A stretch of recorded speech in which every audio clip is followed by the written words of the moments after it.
You have the agenda in front of you. Any additions to the agenda? Hearing none? Okay. Do we have a seconder? All in favor, say aye, please. Aye. Contrary, nay. Thank you. You have the minutes from May 25th in camera and regular council, June 8th committee of the whole in camera, and June 22nd regular and in camera. If there's no errors or omissions, someone want to move the acceptance of those minutes?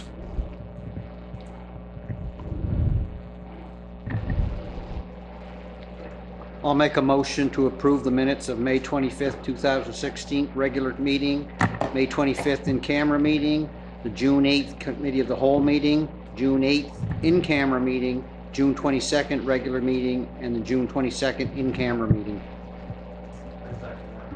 Moved and seconded. Any further discussion? Question being called. All in favor say aye. Aye. Contrary, nay. Thank you. Warden's remarks. It's been busy.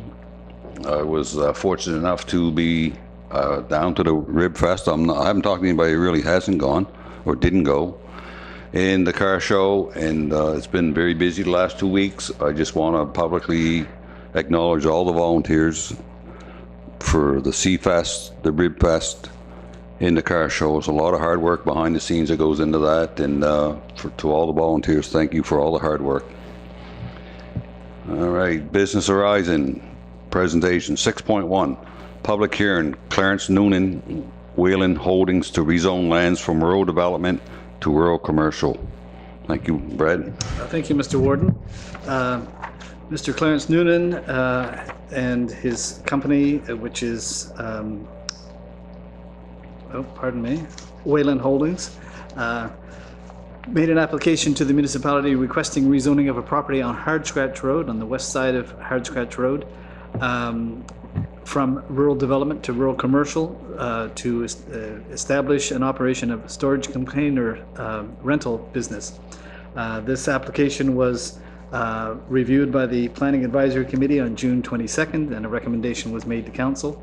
Advertisements were placed in the Vanguard July 5th and July 12th of this public hearing, and my office didn't receive any inquiries on that, nor did the municipal office, I don't believe. And so the public hearing is this evening. Just briefly, the property is situated on the west side of the Hardscratch Road, just north of the recreational vehicle business, on the same side of the road. And it's a cleared area with a commercial driveway approved entrance. The applicant proposes to install containers on the site to be rented as cold storage facilities, and cold storage meaning unheated. It's not refrigerated storage. He intends to both fence the area and light it with a locked gate at the entrance. He plans to have a few different sizes of these storage containers, 10 foot long, 20 feet long, and 40 feet long. He plans to color code the containers in order to have a neat and uniform appearance. There's a small building on the site now, and that building is intended to be removed. It met the proposal to rezone from rural development to rural commercial, met all the requirements of the policies and provisions of the municipal planning strategy and land use bylaw, and I recommend that rezoning be approved by council. Thank you, Brad. So, Liz, did we have any correspondence? Okay, I see some residents in the chambers. Were you here anybody here to speak on this matter for the rezoning of that land? Okay, thank you. So, council, what's the wishes of council? I'll move that we rezone PID number 901355559 Hardscratch Road, Brooklyn, from rural development to rural commercial for the development and operation of a cold storage rental business. Moved and seconded. Any further discussion? Question being called, all in favor say aye. Contrary, nay. Thank you, councillors. All right, I'm moving on to new business.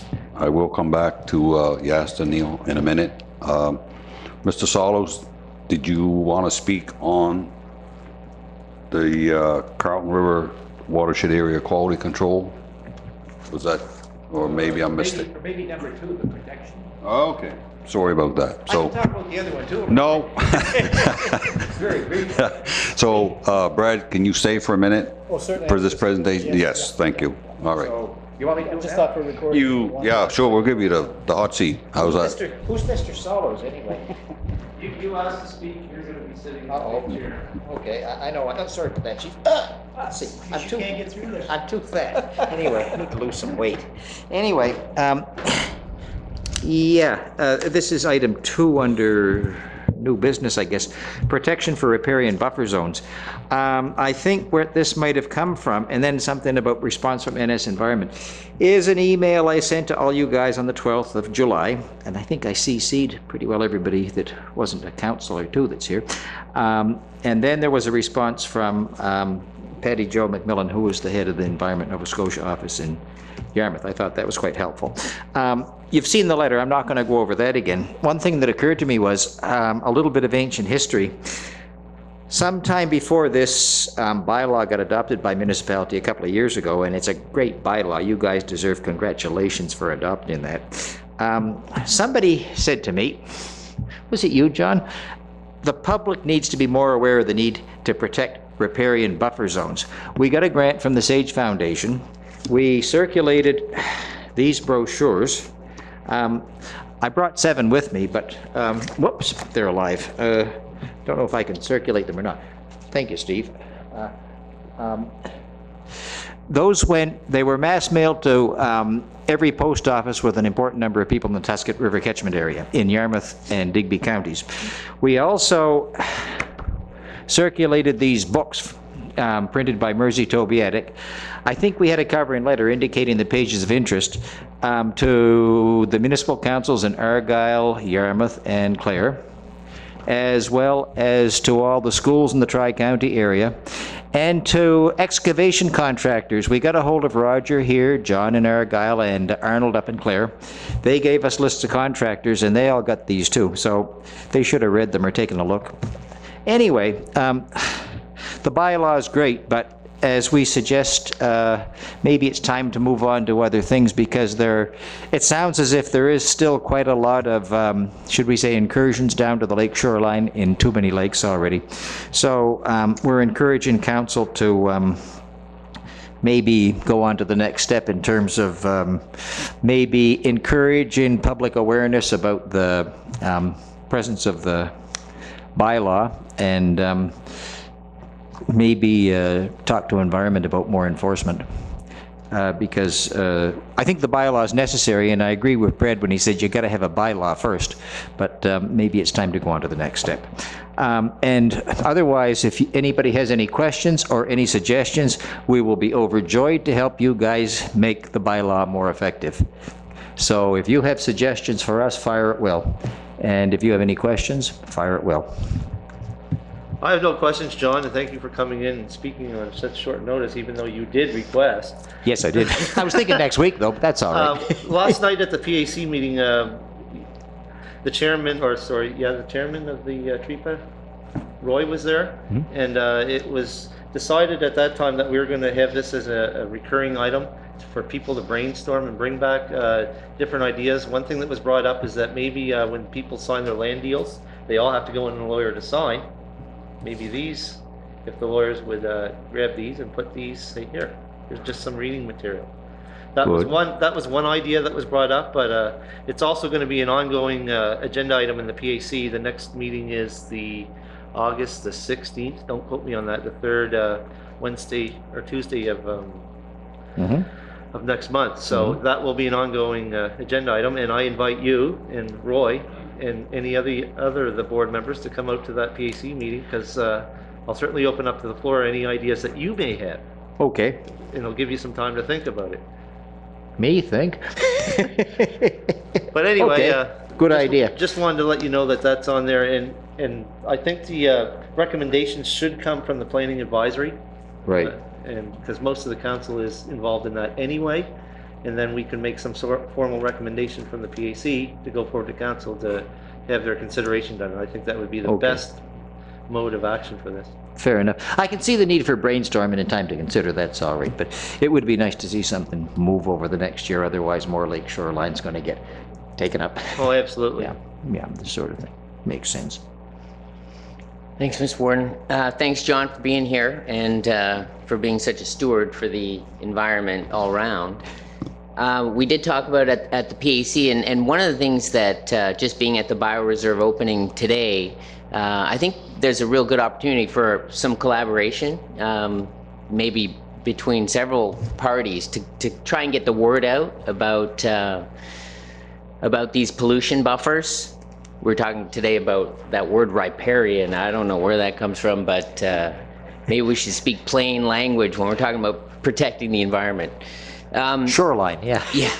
The other thing that I wanted to just throw out there as we're going to be contemplating how best to, to help educate the community that, and I bring this up often, that we have, some of the most sophisticated recycling programs in the world. And I think that we lose sight of the fact that last time I checked the stats, which were about a while ago, Nova Scotia was about a third of the household waste of the average for Canada. And this part of Nova Scotia was actually the lowest of the whole province. So, and Canada as a whole is ranks high in the world. So we have some of the strongest recycling programs in the world in Southwest Nova. And maybe the notion or the education about pollution buffering could be juxtaposed with some of those feel-good messages about what we're doing down here in Southwest Nova. So as we contemplate that, let's keep that in mind. But thanks again for being here. Thanks, John, for coming in. And I know that we've tried to put a little bit of legislation in place around this, and I guess the effectiveness is questionable, but around the riparian buffer piece. But again, that prohibits things and rather than permitting things. So, long story short, is there any way we can incentivize folks to keep the riparian buffer? Like if they were to, and I don't know what that is, but perhaps moving forward, if we could think of some way that if let's say somebody buys a lakefront lot, is there some incentive that we could offer for those folks who develop it for a house or other purpose, who do not destroy that riparian buffer? I don't know if that's been talked about, but is there the honey approach, so to speak? Is that possible, or is there anywhere else that's been done? Or It's good to have carrots as well as sticks, I agree with you. There is one thing. I ran into this a few years back out doing sampling on one of the lakes, and I looked, and here was this work. I knew who it was, and they were bringing their lawn down to the lake, and this was right after the bylaw got brought in, and they'd received that bloody pamphlet I circulated. I said, what in the hell am I going to do? And I was pounding my head like this, and then I thought, I'm going to phone them, because I knew who it was. And I phoned that night, and I said, I didn't talk about the bylaw. I just said, we meaning TREPA, don't encourage that sort of thing, and here's why. If everybody, and this was a particularly vulnerable lake with beautiful clear water and very low flushing rate, I said if everybody puts in a nice lawn like that, the lake might turn green, and it has nothing to do with mink farms. Okay, and then I said, what's done is done, can't turn back the clock. I said, for Christ's sake, don't fertilize your lawn. That's the first thing, because it's going to run into the lake, and if that lake turns green, it'll be centuries before it's ever ungreen. And it's a beautiful, clear lake. Second point, I said, don't alter the shoreline, because when you alter the shoreline, you never know what the consequences are going to be. You can't predict what water's going to do. Oh, we're not going to do that. Well, that's good. So I'm glad I made the phone call.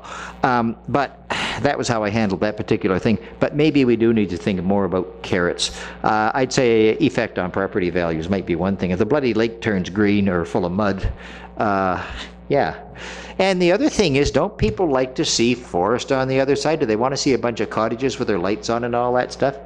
I used to argue with my grandparents up on Lake Annis. They wanted to see that western shore of the lake full of cottages. I didn't. So maybe that's one other thing to do. Keep things back from the lake. Need to think about that a bit more, because the carrot side is good too. Okay, thank you, John. Very good. That was your 10 minutes of fame. Oh, okay. Oh, one other thing. You were asking me about item 4. No, I'm confused on the Yep. agenda, and that's why I kept Brad here, but I support that too, and if you guys Okay. have any headaches with it, I'm very familiar with it. I'll be glad to right. help Brad or anybody else with any all right. headaches. Thank you. Sorry, Brad. Okay. So I'm going to turn the floor back to you and deal with 7.3. 7.3, the Carlton River watershed. Oh, thank you, Mr. Again, Warden. John, thank you.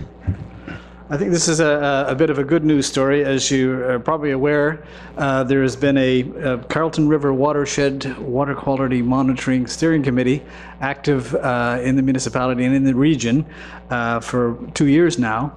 And this is a committee that consists of a member from each of the councils of Clare, Argyll, and Yarmouth. District of Yarmouth, representatives from the Department of Agriculture, Department of Environment, Nova Scotia Power, the Mink Breeders Association. Yes, the ex-president of the Nova Scotia Mink Breeders Association has been a very active member of the committee from day one. The committee was formed as a result of the issue that with the deteriorating water quality in the Carlton River watershed, and it's a volunteer committee, an ad hoc, or was an ad hoc committee, but now it's been formed formally.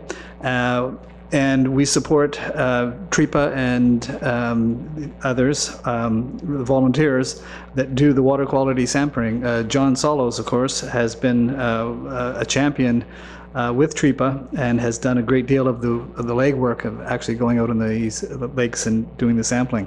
We have maintained, or there has been maintained, a body of data which is very important to the scientists and the biologists. In order to understand a watershed, you have to have a great deal of data. You can't just walk out and test a lake once and determine what's going on with the ecosystem. It takes a broad range of data collected over years and continuously as well. So we've been struggling to get funding to support this work. Going out in the lake with volunteers going out in the lake is a very easy thing, but paying and having the water samples shipped to Halifax to the QE2 lab is very expensive, and that's the real cost in a lot of this. The municipality of Yarmouth has and this council has been very supportive, and we thank you very much for that. You both house the meetings here in the administration building, and you also provide support housing the data on your computer systems, which is also very important. We have applied, or we did apply for a grant from the Nova Scotia Federation of Agriculture, their water quality, their water committee, and we were successful and received notice a couple of weeks ago that we have obtained a grant of close to $50,000, $49,000 and change. This is to support a study. We're going to hire a professional consulting firm to review all of the reports and data that has been collected over the last number of years, and to also do specific sampling in the watershed next year. The committee, of course, needs to handle these funds appropriately, and I met with Ken Moses when we first received word that we obtained this grant, and requested him as CAO to manage these funds. I used the word, and this is I'm not an accountant in any way, shape, or form. I used the term trust account, but I've been corrected. Greg Shea has advised that A trust account is again, I'm not an accountant. I don't know what a trust account is, but Just to clarify, technically, Oh, it won't be okay. a trust account, but we will administer the funds in a separate account exactly. so that we can track them. And, Right. and So my apologies to Greg and to Ken for using an improper accounting term, which caused some confusion. But again, we thank the municipality of Yarmouth for that. And I understood that there it would be an accounting matter that could be handled by the municipality. So that's really all I have to say on the matter. I'm very excited and happy for the committee. There was a lot of hard work done. Writing grants proposals is a challenge, and anyone who's been involved with that knows just how difficult it can be. And we've applied, especially Mr. Solos and TREPA have been tireless in their grant proposal work, and they've been successful getting grants from various organizations to carry on this very important work. And we're very happy that we have this this grant from the Nova Scotia Federation of Agriculture. Thank you. Brad, thank you for bringing us up to date on the watershed monitoring. So, do you want to? Okay. Okay, thanks, Mr. Warden. Thank you very much, and thanks to the folks at TREPA, and congratulations on getting that grant. I'd like to move that that the municipality support TREPA's management of these funds through a separate account, as indicated. Moved and seconded. Any further discussion? Question being called. All in favor, say aye. Aye. Contrary, nay. Thank you. Motion carried. And thank you, Brad. And thank you, Mr. Warden. Okay, I'm going to go back to 6.2 to Mr. McKenzie for Yasta. I apologize for a little bit of delay here, but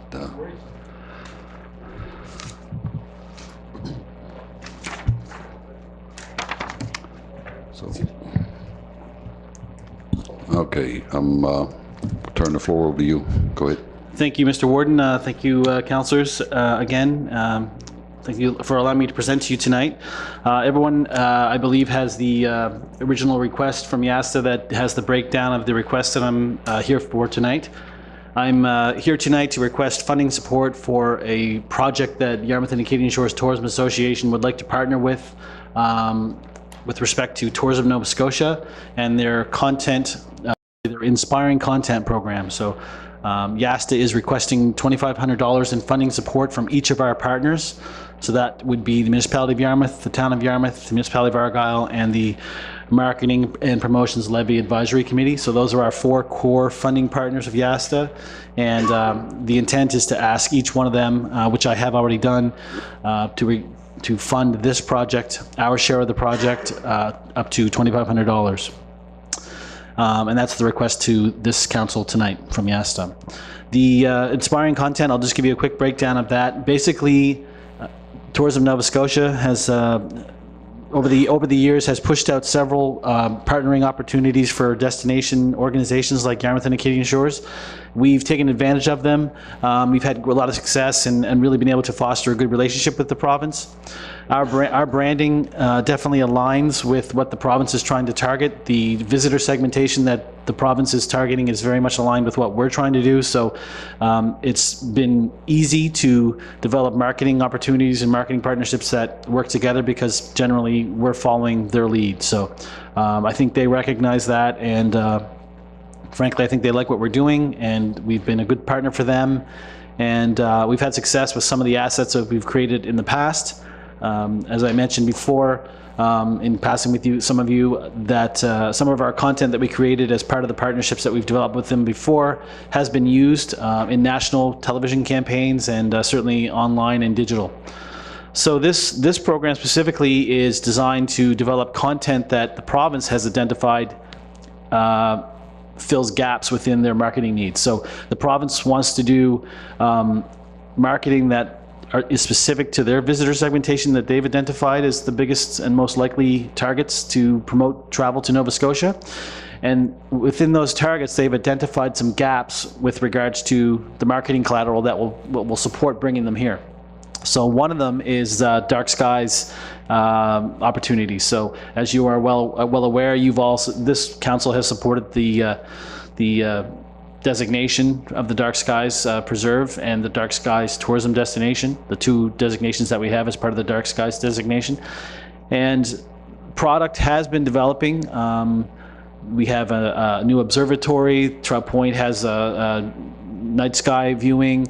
There's some experiential night sky experiences in Port Maitland at the Provincial Park as well.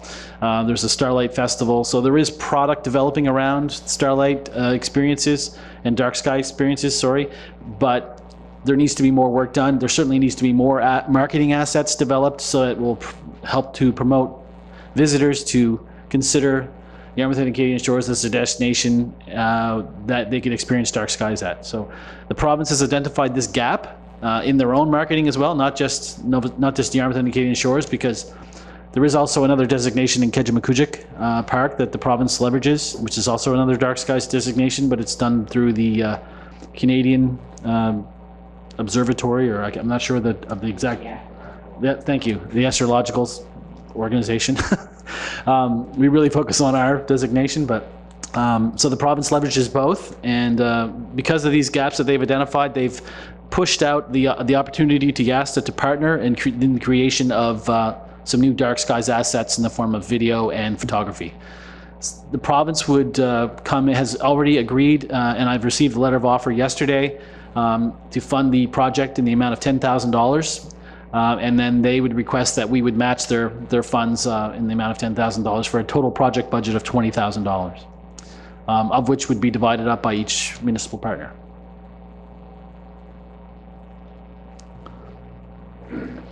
Thanks for the presentation. It was informative. I'd like to move that the municipality of the District of Yarmouth grant Yarmouth and Acadian Shores $2,500 from the Tourism Grant Contingency Fund for the purpose of participating with the province in the Inspiring Content Program.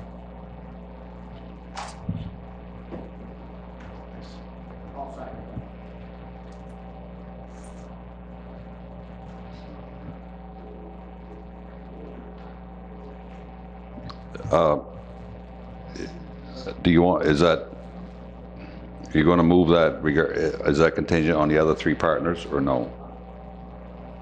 My understanding is that the other three partners, that may be a mixture of that and some other dollars from within Yarmouth and Acadian Shores. So for certainty purposes, I did not include that would be the case, but I would expect that. I guess if I'll add, maybe Okay. with the expectation that the full amount of $10,000 is funded in order to see that. Okay. Good. So you seconded that, Deputy Wood? Did someone second it? Rick. Oh, Rick, yeah, I'm sorry, Rick. Okay. Any further discussion? Question being called, all in favor say aye. Contrary, nay. Motion carried.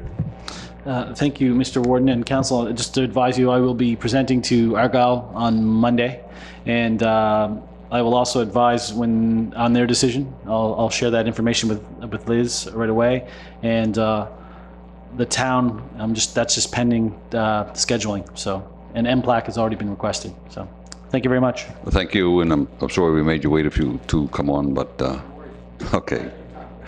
Thanks.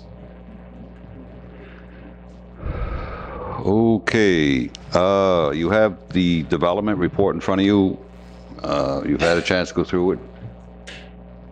Someone want to move the acceptance of the report as presented? Do we have a seconder? All in favor? Contrary, nay. Motion carried. Got two agendas on the go here. Got to find out where I am. Okay, 7.5. A late grant request from Forest Glen Community Center.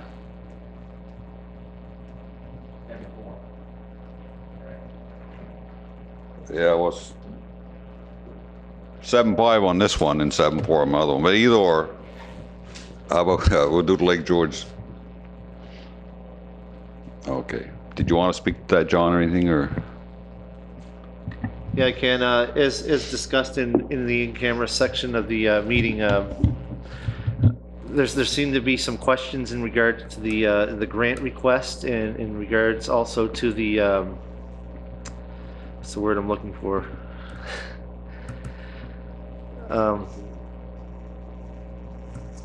Not the assessments.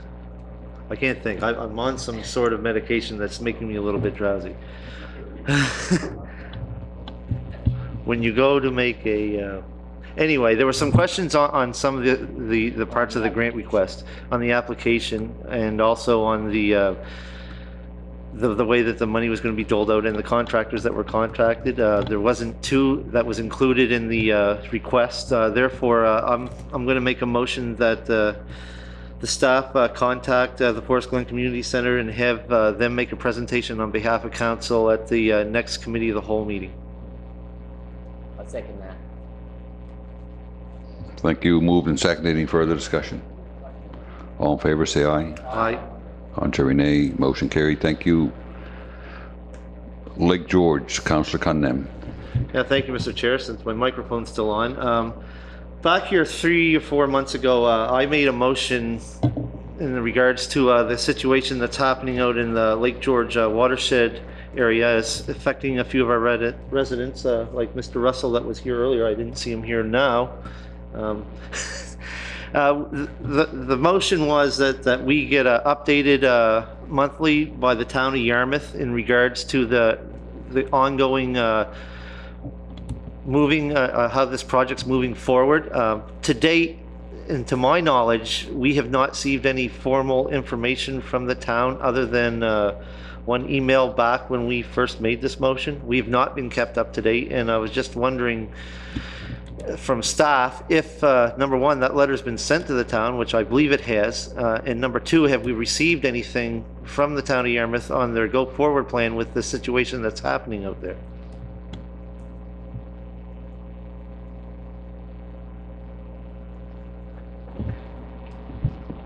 Sorry, John, I'm just trying to see the last that I had heard from him. I'm not seeing it here. However, this has been played out pretty clearly in the media, I thought. I'd say, yeah, I know it's been played out in the media, and there was actually a town hall meeting that the deputy warden attended and made a presentation on behalf of some of the residents, I do believe. But what I don't want is to get and please don't take this the wrong way, I don't want to get my information from the media. I'd like to get it firsthand from the horse's mouth, rather than hearing after the fact, because sometimes when the media finds out, that's certainly before me, then all of a sudden I get a phone call, well, I read in the paper. Well, I didn't get a chance to read in the paper yet, and nothing is more disturbing in my opinion than being blindsided by something that you know nothing about when you requested that you get the information firsthand. We can certainly, it's been about a month probably, so we can request an update on what's transpired in the last month. I'm not sure. I think the warden has been speaking with the mayor on the issue. I think he's up to date more than anybody here perhaps, but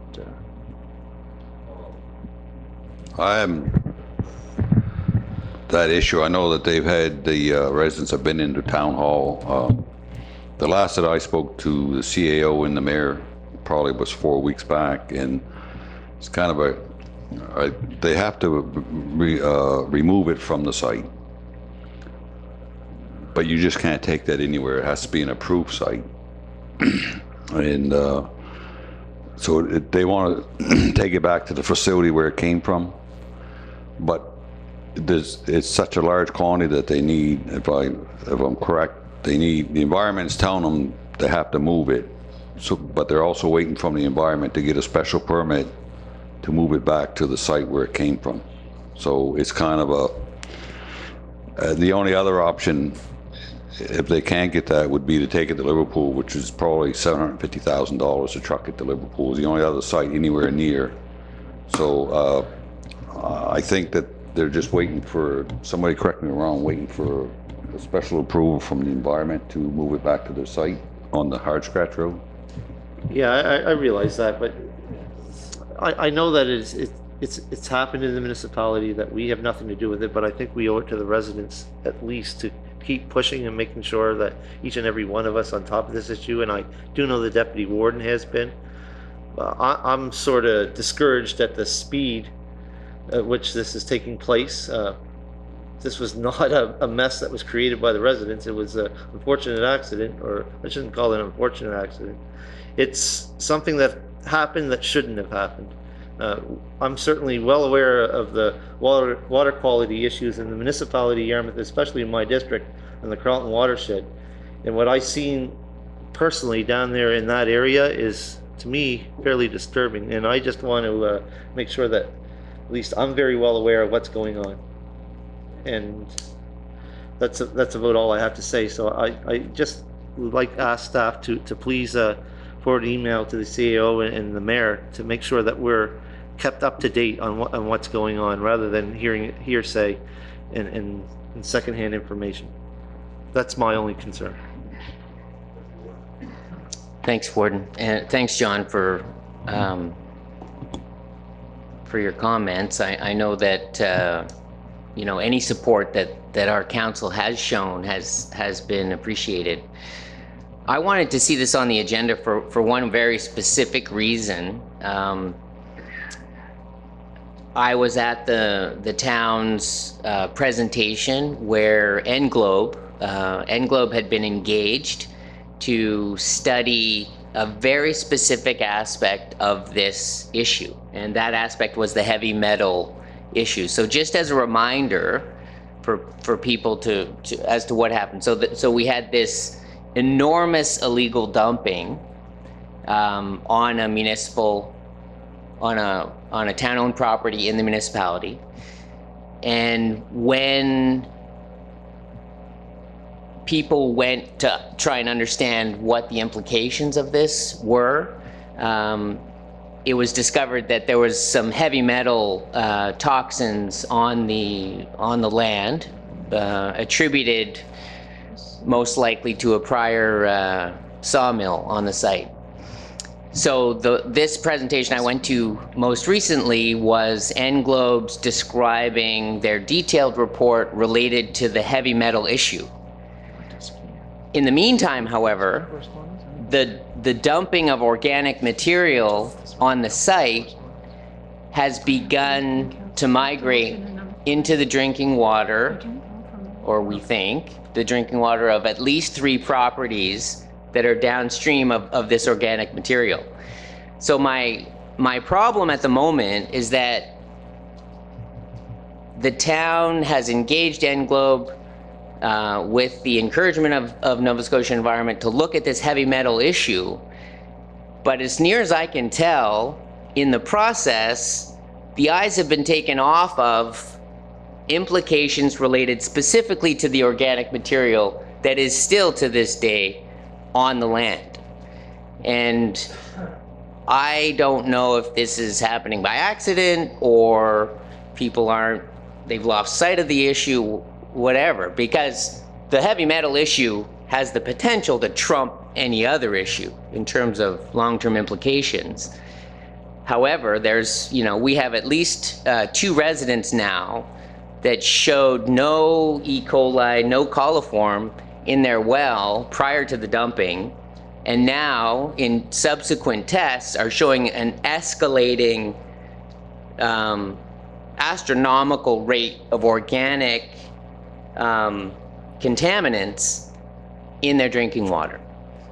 And I would ask my colleagues here at council if we might send a letter to this very specific effect related to migration of substances in the organic material and that impact on drinking water. And I would like that to go to Nova Scotia Environment. I know they're very involved. I just want to make sure that this particular issue isn't missed. And so, yeah, I would ask council for their support in a letter. I'm guessing to the environment, copy the town. Could be to both. I'm open to suggestions. I don't exactly know the best way to be of help, but I just have a sense that if we can put a letter together, at least as a paper trail, no one's gonna say, hey, we never thought of that because there's a letter there. So, does that make sense? Thank you.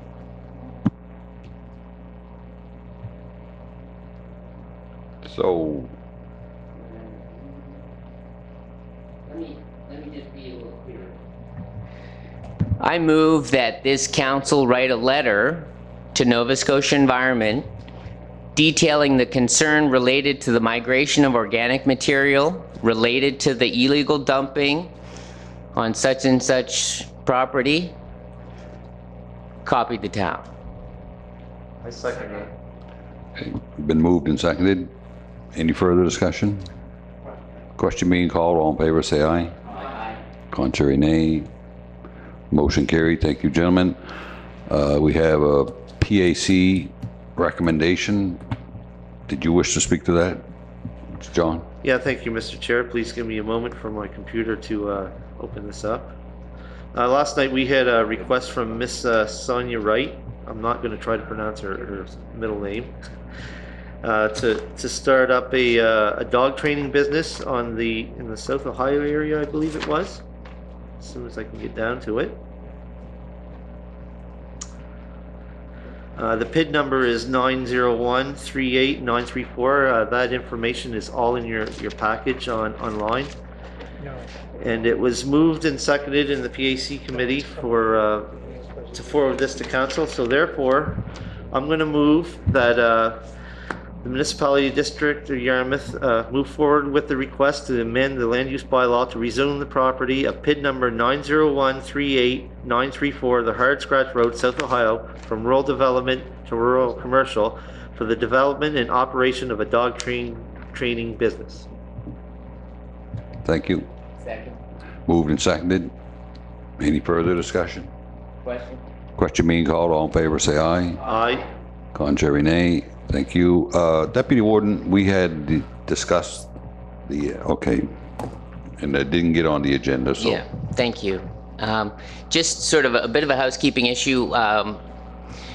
In relation to the municipal alcohol project that our council's been involved with in collaboration with the town and Argyle, there's been discussion with the three chairs of the three PACs in our three councils that the second phase of this project be housed within the PACs rather than up at the council level, which could allow for some more discussion and some professional development for people sitting on the PACs, understanding some of the levers that might relate to keeping our community safe. So I would make a motion that the municipal alcohol project be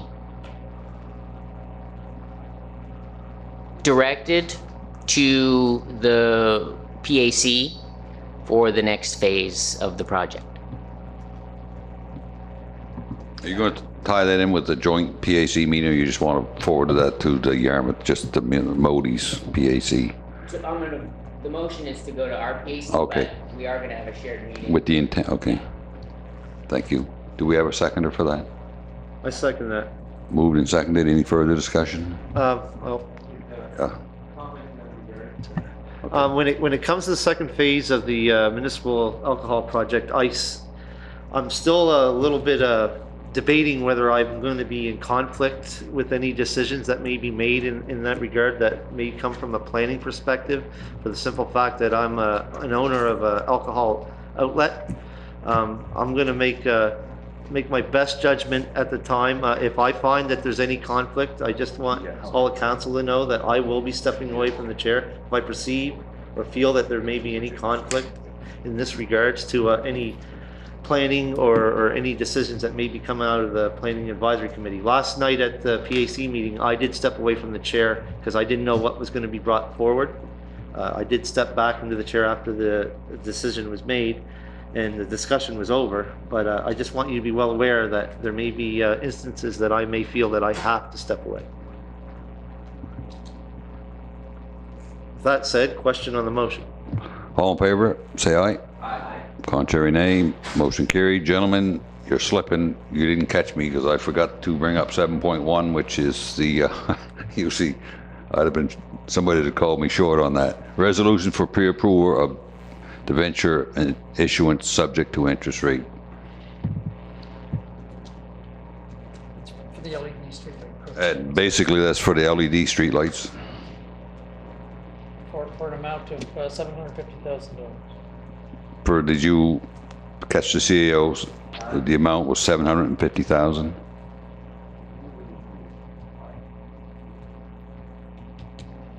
Just to put it on the floor, I'll move that we approve the debenture in the amount of $750,000 for the streetlight project. I'll second that for discussion. Been moved and seconded, so the motion's on the floor.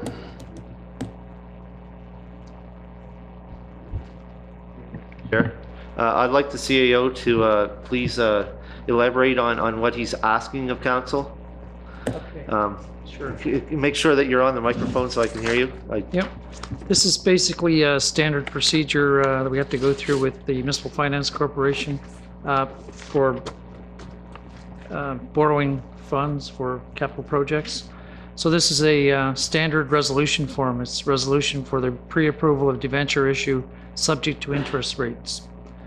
So the interest rates will be struck later this fall, which will be in line with the markets at that time. We do get our best rates of borrowing through the MFC.